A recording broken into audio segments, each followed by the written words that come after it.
Alors si le besoin est à la base de tout, comment prendre soin de nos besoins insatisfaits?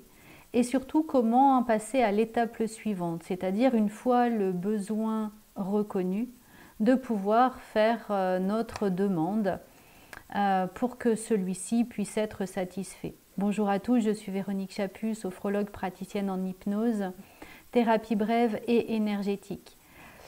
En communication non violente, le jugement, c'est vraiment la preuve qu'un besoin, en tout cas, est insatisfait.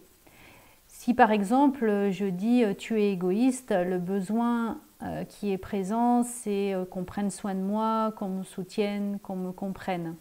Si je dis par exemple à l'autre « ton travail, de toute façon, il est plus important que moi », c'est peut-être que mon besoin d'intimité n'est pas satisfait. Alors des besoins, on en a plein, besoin de liberté, d'authenticité, une recherche de sens, l'appartenance, la confiance, la reconnaissance, la sécurité bien sûr, mais aussi le soutien, le rire, le mouvement, la paix, le contact, le besoin de dire, d'être entendu, etc.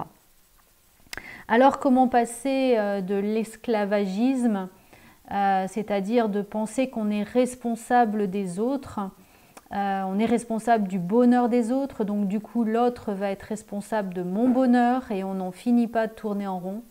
Ou est-ce qu'on va pouvoir aller jusqu'à la libération, c'est-à-dire pouvoir effacer cette phase de colère, cette phase du non qui va nous amener dans la culpabilité, la honte et ce jugement.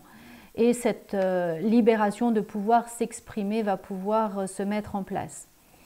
Alors, pourquoi les demandes finalement à l'autre, de pouvoir demander à l'autre de satisfaire nos besoins? Pourquoi c'est si difficile? Parce que la plupart du temps, on sait ce qu'on ne veut pas, mais on ne sait pas ce que je veux. En tout cas, on ne le sait pas avec précision. Par exemple, moi j'entends beaucoup de femmes qui disent j'aimerais que mon mari puisse me laisser être moi-même ou qu'il puisse me laisser m'épanouir. Oui, mais ça veut dire quoi être soi-même? Ça veut dire quoi s'épanouir? Il y a de grandes chances que le mari il ait tout à fait conscience qu'il laisse faire ça. Donc il va pas être, il pourra pas faire plus en tout cas. Si je dis à l'autre, je voudrais que tu sois responsable. Oui, mais responsable de quoi? De son travail, de ses actes, de ses pensées. Si je veux, par exemple, je suis chef d'entreprise et je voudrais que mes employés puissent, mes collaborateurs puissent s'exprimer librement devant moi. Mais à quel moment je leur donne la parole? Et c'est quoi s'exprimer librement? Est-ce qu'ils vont être capables de tout dire? Est-ce que je vais accepter ça? Si par exemple je fais une demande et que je dis j'ai soif, est-ce que j'ai soif d'eau? Est-ce que je souhaite une tisane? Est-ce que je veux du vin?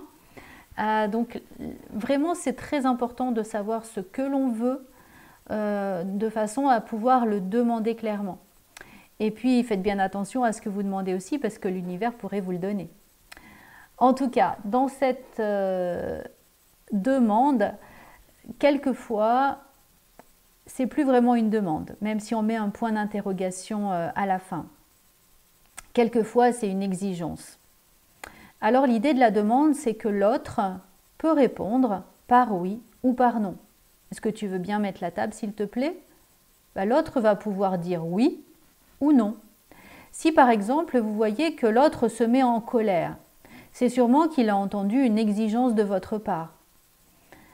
Peut-être parce qu'il a été soumis à beaucoup de critiques ou parce qu'il a été puni. Alors il rentre dans une phase où il va se soumettre ou se révolter. Souvent c'est la colère. Et puis vous pouvez effectivement ne pas supporter le non de l'autre.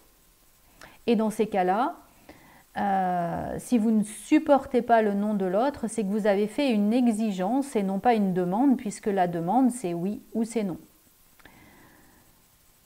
Alors l'idée en tout cas de faire la différence entre l'exigence et la demande, c'est déjà prendre conscience que l'autre, quand il vous dit non, il est en train de se dire oui, en tout cas il est en train de satisfaire un de ses besoins. Et comment c'est possible de lui permettre de satisfaire son besoin et en même temps de pouvoir satisfaire le vôtre. Et puis l'idée aussi, c'est de ne pas rentrer dans ces notions de vouloir persuader l'autre, mais juste d'être à l'écoute de son besoin, parce que peut-être qu'effectivement, si on dit à l'autre « Est-ce que tu veux bien mettre la table s'il te plaît ?» et qu'il vous dit non, c'est peut-être qu'il vous dit non dans l'instant, mais peut-être qu'il peut vous dire oui d'ici une demi-heure. Si vous comprenez son besoin, c'est peut-être juste « Je suis en train de finir ce travail, j'en ai pour 10 minutes et je le fais après. » Voilà. Donc l'idée, c'est vraiment de voir, il n'y a pas de bonne ou de mauvaise manière, c'est plus la manière dont vous allez recevoir ce oui ou ce non qui va faire que votre demande est réellement une demande ou une exigence. Voilà, j'espère que cette petite précision va vous être utile et en tout cas, j'espère qu'elle vous permettra de vous plonger dans votre besoin, de pouvoir rééclaircir les manières que vous pouvez avoir de pouvoir accueillir le besoin de l'autre, accueillir vos propres besoins et ainsi de pouvoir trouver une relation beaucoup plus fluide et agréable. Je vous souhaite une belle soirée et si cette vidéo vous a plu, n'hésitez pas à la partager, n'hésitez pas à vous abonner à la chaîne et à la liker. Merci.